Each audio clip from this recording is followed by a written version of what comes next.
warahmatullahi wabarakatuh. Perkenalkan, nama saya Imanur Aini, saya dari kelas 10-1. Pada kesempatan kali ini, saya akan membahas mengenai konsep dasar ilmu ekonomi. Di antaranya yaitu pengertian ekonomi, pembagian kebutuhan ekonomi, dan pembagian ilmu ekonomi. Pengertian ekonomi. Istilah ekonomi berasal dari bahasa Yunani, yakni oikonomi. Oikonomi terdiri dari dua kata, yaitu oikoi yang berarti keluarga dan nomos yang berarti peraturan. Pengertian ekonomi menurut para ahli. Menurut Adam Smith, ilmu ekonomi adalah ilmu yang mempelajari tingkah laku manusia dalam memenuhi kebutuhannya.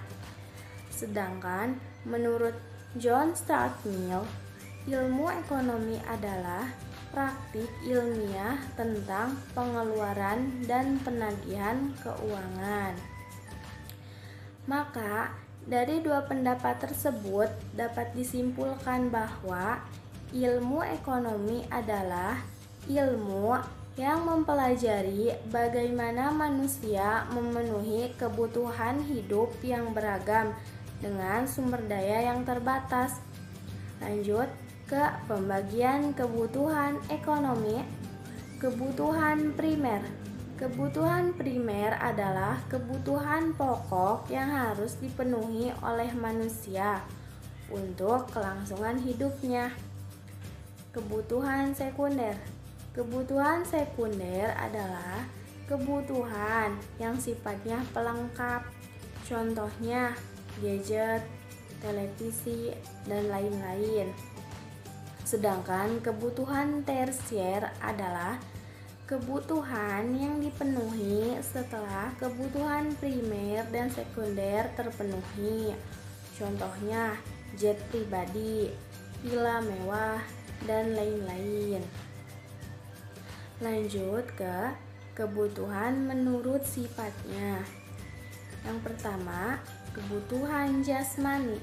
Kebutuhan jasmani merupakan kebutuhan yang dibutuhkan oleh tubuh yang dapat dilihat, diraba, juga dirasakan manfaatnya seperti makanan dan minuman.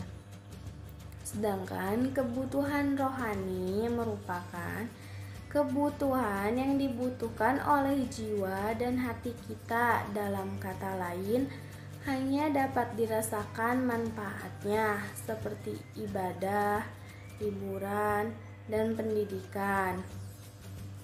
Selanjutnya, kebutuhan menurut subjeknya. Kebutuhan individu. Kebutuhan individu adalah kebutuhan yang dibutuhkan oleh masing-masing orang. Contohnya, petani butuh cangkul dan siswa butuh peralatan sekolah. Selanjutnya, kebutuhan sosial atau kelompok merupakan kebutuhan yang dimanfaatkan oleh banyak orang seperti puskesmas, gedung sekolah, dan lain-lain. Lalu, kebutuhan berdasarkan waktu. Kebutuhan sekarang adalah kebutuhan yang harus dipenuhi saat itu juga dan tidak dapat ditunda. Contohnya, makan ketika lapar, minum ketika haus, dan lain-lain.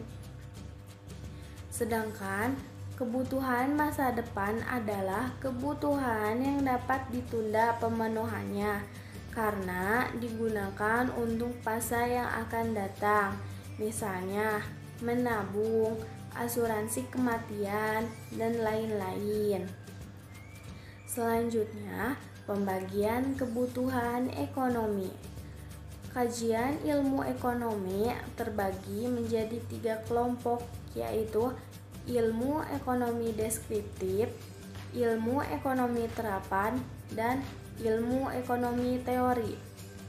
Ilmu ekonomi deskriptif sesuai dengan namanya ilmu ekonomi ini akan memberikan deskripsi terhadap data-data yang menggambarkan kenyataan atau fenomena yang terjadi. Contohnya, gambaran mengenai krisis moneter pada tahun 1998 di Indonesia. Ilmu ekonomi terapan. Ilmu ekonomi terapan berkaitan dengan pemanfaatan ekonomi secara praktis oleh individu atau kelompok dalam mengambil kebijakan, pedoman, atau standar dengan tujuan mengatasi masalah ekonomi tertentu.